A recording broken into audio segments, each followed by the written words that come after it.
Nous sommes les forces armées de la République démocratique du Congo. Pendele et Koyate. Tout pour la patrie. Tout pour la patrie. Tout la sema kolobi, tu dis toi ma vérité. De Kinshasa, Ambuji, Michael, Zilo Bomba, Chino Manema, Kalemi Ovira, Poma Buka, Fukuta Panabeni, Kisanga Nibo, Yoma Poma Madamata, de Bunya Wachana, Turba Mandakaki, Chika Pakananga. Du nord au sud, de l'est à l'ouest, la Makazé, en Afrique, Nokoloma Bosolo, Nokoloma Bosolo.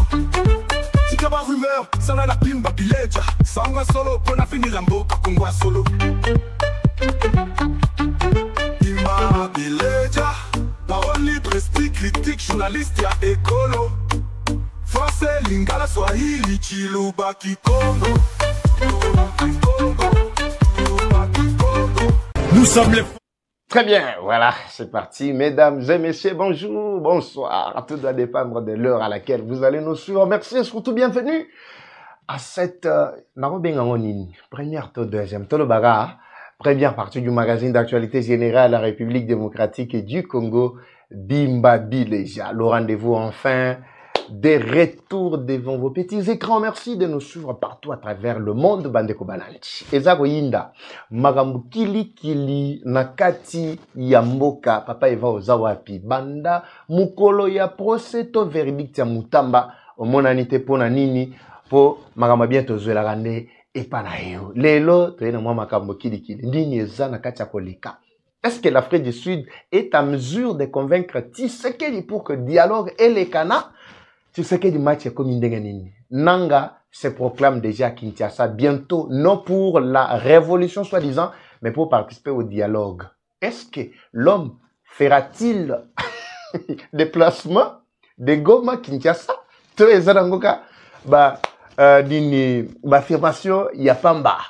Naibisa bino dernièrement, que a komaki déjà Mukanda, oya sengaki par deux parties Tshisekedi twazali na kati ya kosenga par deux parties Tshisekedi nyonso wana po bakotia na kati ya terrain. En plus de cela, Kabila nayebi te soki dialogue yango ntango bakoconvoke nanga kozala to kozala te pe dialogue yango pe ekolekela wapi babenda bikebele. Je vous dis sincèrement merci woza tellement ebele pona kozua cette première partie vraiment à chaud. Tozongela magamususu. Dans la deuxième partie, surtout, il y a ma déclaration à Vital Kamere. À Saliango, mais pas devant ma média nyonso. Moi, interview, moi, ya mouké. Et ko sala binonzo to mukusa. Bandeko balanti. Rendez-vous na kati ya commentaire. Monique, rendez-vous ezalande ya ba Congolais. Tobe tama solo to yeba. Suite ezandengedini. Lelo to ali le 29. Kalamingite. Et aïe vendredi. Vendredi le 29. Lobby 30, 31. Donc, le premier kozala lundi, Mutamba sera-t-il encore accompagné na ba yiketo kozala ndengenini. Papa va boye bisabiso. Na lingina yoka ba réaction na bino na kati ya ba commentaire. To yeba ce qu'on peut faire pour vous parce que ezali rendez-vous ya ba Congolais. Merci na ba yike banso ba kolanda biso, merci surtout na ba technicien na biso. Oyo ya Kasai Oriental, Jean Archange International. Merci beaucoup na ba réalisateur nyonso makasi. Glo de Glo oza Olandanga depuis quelque part wana gloire bamso ba benga ngomba ngomba to lo ba ngombeli kana nga bongo to sala pe ba bien mo et tout ça bozapi bandeko balandi avant to décoller boebi malamu. Je ne cesse de vous rappeler de cette histoire du Maxi Bien-être, un très bon produit qui élimine ba fatigue zoto ezali ko traiter maladie kilikili na lobignon sauté moi kilikili ba frigidité diarrhée surtout pour na basi. C'est une solution bio na lobi bio eza na ba effet secondaire te nini te. Maxi Bien-être ezali ko traiter tension, maladie à tension, glycémie to ya sucre diabète, ozana diabète. Maxi ezali solution na makambo. Na ezali ko nettoyer barin, ezali ko restaurer système sexuel, to dysfonctionnement sexuel, ba éjaculation précoce, to ba faiblesse sexuelle nyonso mwasi mobali akoki ko mela Maxi Bien-être ezali wana ba numéro ezali affiché pour ko salisa bino natiki numéro po botalango bien nan bozwa ba numéro wana e osala pe ba bien mo boye soko bengi ndeko oyo ya Maxi orienté yo landaka ba orienté orientation plutôt to ndenge ba orienté yo ekosala pe ba bien moko boye na simana mandefu ba bien moko tout ça mandefu pape va mandefu ezongi bandeko balandi toza décoller na histoire ya rebelle alobi ba benge sur rebelle te mais ba benge compatriote. Pourquoi? Parce qu'alingi a intégré siko communauté. En fait, a intégré communauté pour akende wapi. Ça c'est la première des questions bandeko balandi. D'abord nazo banana dossier Mutamba pour le moment pour na ba yebité mukolo oyo ekomamaki pour na verdict ya Mutamba likana kité. Pourquoi il est kana kité? Selon ba information à notre possession. Mukolo il y a tongo ya plutôt butu ya kotana tongo ya mukolo yena makambo ebimaki ezalaki très accablant. Nini elekanaki na basuji ba plutôt na basource na biso. Selon ba juge, bango balobaki que non, kolongola Mutamba ne bonga na ya premier plutôt ya ministre de la justice, ça ne suffisait pas et Sengeli ba continuer na ba achever jusqu'à la fin. Si quoi jusqu'à la fin pour na nini eloko nini Mutamba asali en réalité. Mutuna ezalaki akotuna ezalaki e banakite. Soki ba condamné ye, objectif ezake ba tia na kacha boloko et pas wapi bango ba kolandela na boloko ala po ba chuba ye ba tonga we koki ko mema na maladie et ali-moi à venir na ye beba po ba moni déjà étoile. Ça ce sont ba informations comme la kibiso. Voilà pourquoi to mekaki ko pesa ba quelques lumières ba quelques alertes auto lansaki à la veille. La population bazalaki debout. Tolobite ke no bato o balingi batia ye na mutu wana zaka bato justice te. Parce que même l'événement en question, la population chinoise yé mokote mutu telemaki. Même les M23, les ennemis étaient là. Bato oyo bazalaka moko bazo kosa ke bazana fati, mais zokande bazo rouler pour M23. Bango bazalaki ko préparer action moko ya mabe mukolo wana pour que ezala benda bika. En même temps, bazo linga soki ba moni Mutamba na kati ya boloko balanda ye bachuba ye batonga. Alors, cette question-là epesaki bazuzi na biso mayele ya koloba makambo oyo photo kenango mwa maleme. Même si bazuzi na kati ya mikanda na bango babongisaki déjà pour na ko condamner Mutamba. Mais ce qui était évident est que Sengeli va procéder le lenge et longobani. Le lenga ngonini. Population bazalaki tala mwa ebele o bazalaki ko accompagner Mutamba. Mais tozo ebate, ce qui a surgi na dernière minute, les décors étaient déjà plantés pour que ba condamner yé to ba akité yé. Mais tomoni du coup makambo ko baluka. Balobi to prononcer ce verdict le loté makambo kondi makambo ya lendi. Bandeko mine bangisa ki bazuzi. Rendez-vous na kati ba commentaire. Qu'est-ce que vous pensez de ce qui s'était passé? Ezalaki kobanga, to ezalaki mesure moko kitoko pour que population ba s'apaiser nan. Surtout au moment où nous parlons, est-ce que la population va s'apaiser? To va continuer kaka na ko manifester pour que ba libérer Mutamba. Ndenga bango mo bazali koloba. Ngaite. Bolanda ki a directement to salaki na bitando bike bia diso bizalaki bongo kolakisa. Manso lenge zalaki kotambola. Yango na lombango to kokuta na kati ba commentaire pour être to pesa ba point de vue na bisote bana kokendela likambo ena. Rendez-vous ezali le lundi. Mais commentaire na bino eloba concernant le dossier Mutamba. Dialogue et comme il vient nabika. Tabombe ki boyebi bien. Selon une correspondance comme Elibiso a zelana fouye na nous ce document na ezali pona bongisa ngo depuis lobby po etena bwa kela bino mais talaga donc ba benda bika oyo situation moi mobulu ba nini na bito sali 3-4 jours toko 2 jours plutôt plus de 2 jours en fait 2 jours depuis avant-hier toko talité. Et puis ça un peu mon boule na ba yike ba ko tuna papa va mais ok wapi et surtout que toi na studio mon ya sika mon na auto ka boye déjà mon retour mon ya sengo ya retour ya mungete mais ko to ya sengo pena studio. Merci beaucoup na équipe qui nous accompagne. Est-ce que le document est là sur moi? Botikangana talango très rapidement. Je crois le document n'est pas disponible. Voilà, je pense non. Office of non ezali ya Baburundi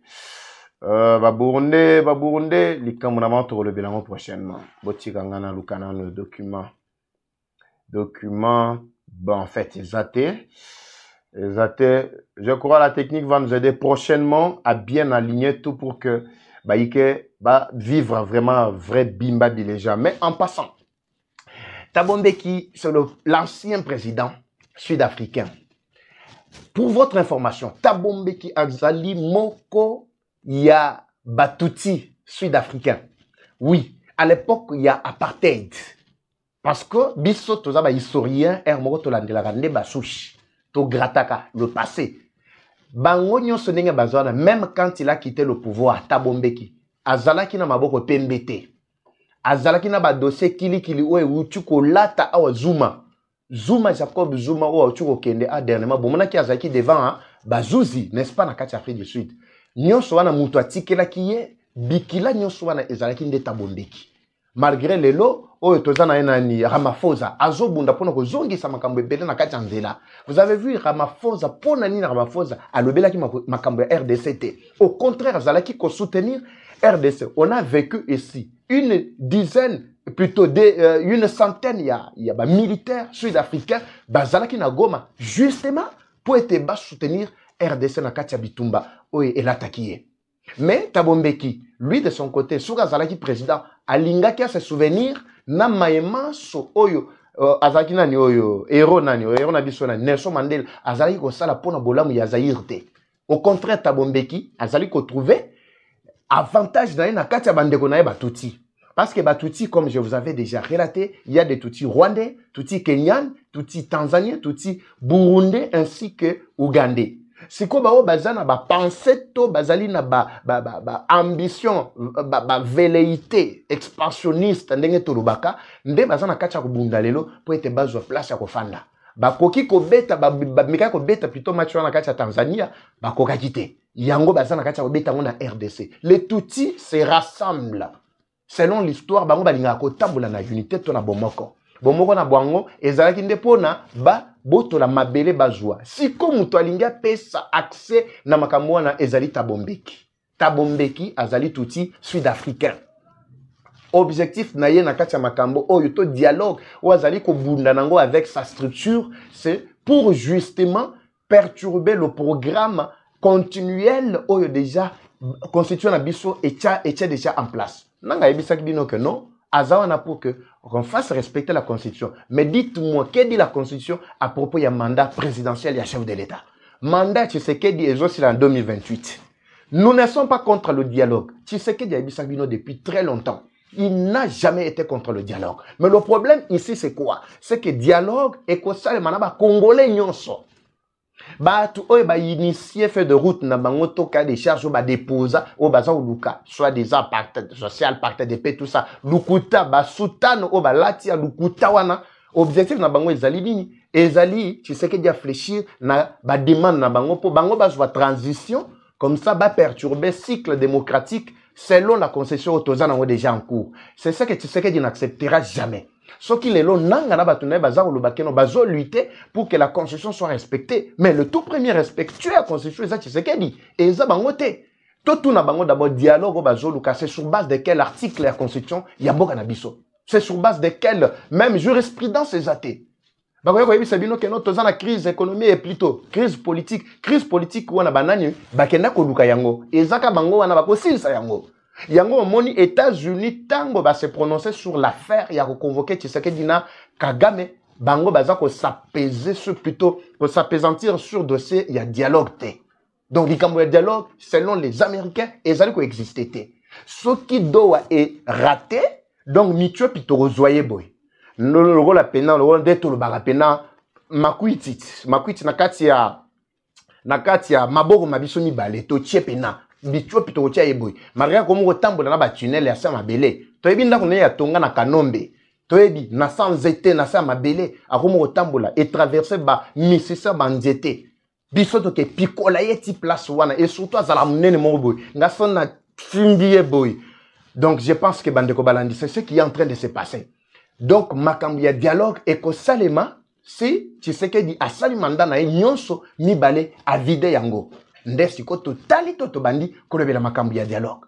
Tabombeki aye na plan caché pona ko salier na oyo SCC na catholique batiaki en place. Batiaki dini en place, batie programme na bango ya pacte de paix tout ça. Effectivement, to boite ke initiative na bango ezalaki mabe, ezalaki nango bien. Siko to landela na musisa. Pona nini na ba consultation na bango, bakendaka consulter ka bamboka o ezali hostile na RDC. Totuni, eza mutuna. Et on lit ça cité. Burundi n'était pas concerné dans l'affaire. Pourquoi? Sachant bien que Burundi, azali moko ya bamboka, oyo ezalaki ko soutenir la RDC. Ramaphosa en tant que l'actuel président de l'Afrique du Sud azali ko soutenir RDC. Pourquoi ba consulta qui Afrique du Sud te? Bakenda na Kenya, bakena Rwanda, bakena Uganda, après bake pa ya chef na bango mentor na bango oyo petit-fils ya Mama Brigitte wana. Petit azako bu konani ko konza France actuellement. Donc c'est pour vous faire comprendre bandeko balandi que pacte wana ezali loko moko bangonde bati en place. So bomoni tabombeki ya yeko kosa ke azoko tisa les quelques indices na kati wana pour être ene mabiso na dialogue biso tomoni crise ata mon côté sur le plan politique. Ezali ba mafia ya ba rebelle moko boy. Bo senga ya ba congolais nyonso ezali ke chef de l'état telema. Soki ka do a irate esili tolia na biso ka mitiopi wana esila nango esuka wana. C'est tout ce que nous voulons. Dialogue, quant à moi, à mon avis, dialogue n'a pas sa place d'être pour le moment. Pour le moment, ils allaient des négociations, ils allaient en cours. Surtout si ces négociations, notre équipe n'a étape pour nous ou Ekolanda. En principe, étape en négociation, la restauration, déjà, la réinsertion, il y a Bakongre Moussou Bazalaki, Nakati, il y a Masolo, il y a RDCT, Neti Bao Barondima, Koya, Kusala, Moussala Elongo, Nachisekedi. C'est ce que dit si ça mandat après 2028 dès Tokotala on a organisé dialogue oui et vous en avantage il y a des Congolais son habit congolais c'est que pour le moment parce que c'est lui qui incarne l'aspiration il y a plus de 73% il y a des Congolais les restes sont les hommes kelele ya pamba bayike makambo otobongisaki pour nabino pour l'instant je crois que to lingato ça vraiment beaucoup plus élastique te dossier oyo bosenga ki moi mingi to le bela ezakinde oya dialogue ya kopesa bino lumière. Mais tu sais que jusqu'à là, n'a pas encore approuvé cette histoire. Il y a feu de route, il y a Tabombeki, Ouazali, Koluka par tous les moyens, Abebisa, Matia Bayike.